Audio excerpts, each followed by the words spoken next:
Good morning to you. It's time to visit the Baseball Hall of Fame, or at least that which exists in my basement. This is my Hall of Fame binder.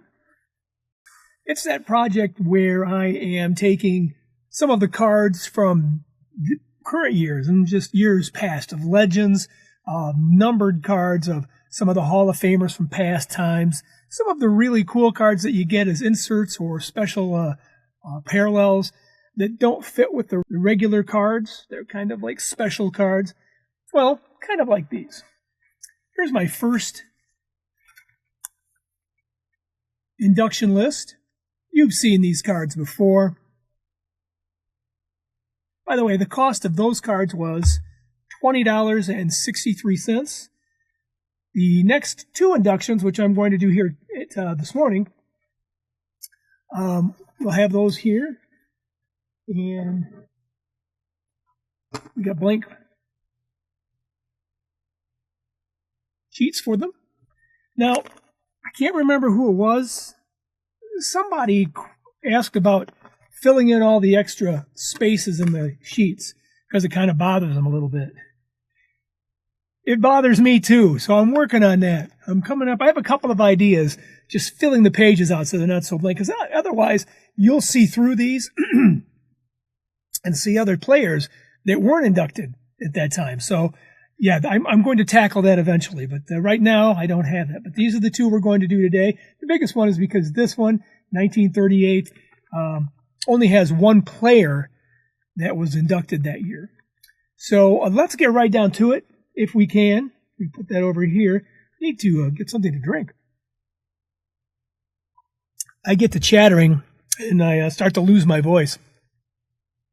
Okay, so the very first gentleman we have here in the 1937 induction class, he's got some notable people in it, notable and very worthy of the Hall of Fame. That's kind of what you see, I guess, in most cases. And by not doing executives and not showing off announcers and other pioneers of the game, it kind of keeps things, to me, a little more interesting because they're players, they're people we know. Okay, so my first guy right here. This is Nappy Lajoie, second baseman for the Philadelphia Phillies in athletics, and the Cleveland Broncos, or Naps. Yeah, they named their team after him. This is the 1994 Upper Deck Heroes of Baseball set, and you know, he was a Triple Crown winner in 1901, a five-time AL batting champ, a AL home run leader, a three-time RBI leader, so his stats are elite. Now, story here about him and Ty Cobb. They had a real super competitive rivalry back in 1910 with Hugh Chalmers, who was the president and owner of the Chalmers Automotive Company, which was a predecessor to Chrysler. Was giving away a Chalmers 30 Roadster to the 1910 season batting champ. Now, both this guy and Ty Cobb were going at it neck and neck, and by the time the season rolled around at the end, Ty took himself out of a doubleheader just so he could preserve his batting average, while Knapp here played on and didn't score so well. And so Cobb ended up the winner with a .383 average to Knapp's 3.76. I had to change the rules after that to make sure people were just being a little more fair and not flouting the rules here a little bit. Nappy Lajoie, one of the inductees in 1937. Next up, another guy you're going to identify real fast. This is Tris Speaker, the Gray Eagle. Now, he was lucky to even be playing baseball at all. Let alone being one of the best in his era. This card was part of the 2010 Topps Peak Performance set. Now, you see, down on the farm in Hubbard, Texas, while he was enjoying his 10 years of boyhood down there, Tris was thrown from a horse and broke his arm so severely that the doctors wanted to amputate it. Tris refused, or I guess maybe his folks did, and he taught himself how to throw and bat left-handed. Became one of the best at both. First speaker in the Hall of Fame, 1937. Next up is a guy that I got to admit it, I didn't know who this guy was. I had to do some research on him. This is George Wright. Now, George Wright grew up in Yonkers, New York, and he helped his dad run a cricket team, like a cricket league, I suppose. And he was the club pro.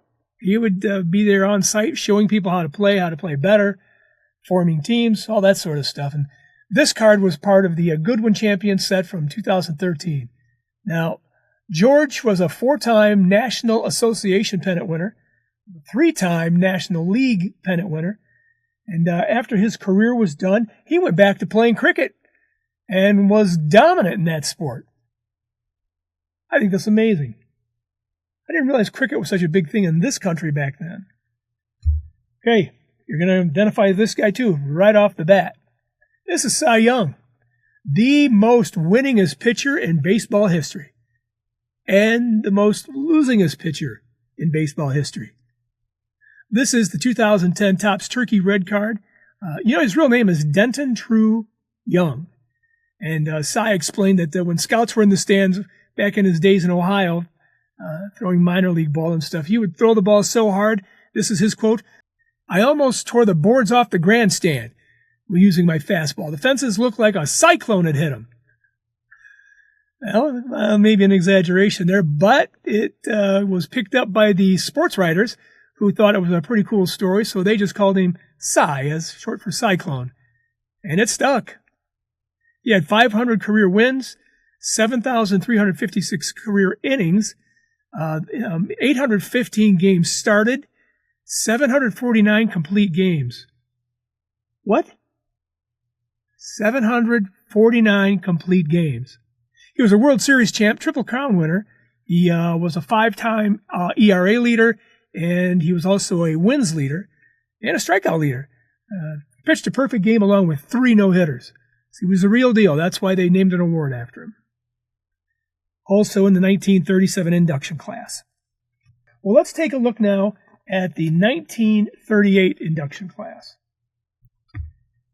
There's only one player inducted that year. One player, not just, I didn't want to go on record as saying that it was just one induction, but they had Henry Chadwick was the inventor of the modern box score and batting average and that sort of thing. And then there was Alexander Cartwright that developed some of the rules to the game, so he was in the Hall of Fame induction that year. But this was the only player. And Grover Cleveland Alexander here, he was the 3rd on the all-time wins list for pitchers. Now, this card is part of the 2001 Topps before they were Top Set. Well, before there was Top Set, that's what it's called. And I wish all inductees could spin their Hall of Fame induction status into a positive career or maybe public service or something. But that's not the case. Grover was one of the greatest, but he served in World War I and came down with a lot of issues and problems due to service for his country. He was exposed to mustard gas, deafening artillery shells, both of which caused shell shock, deafness, and triggered epilepsy in his life.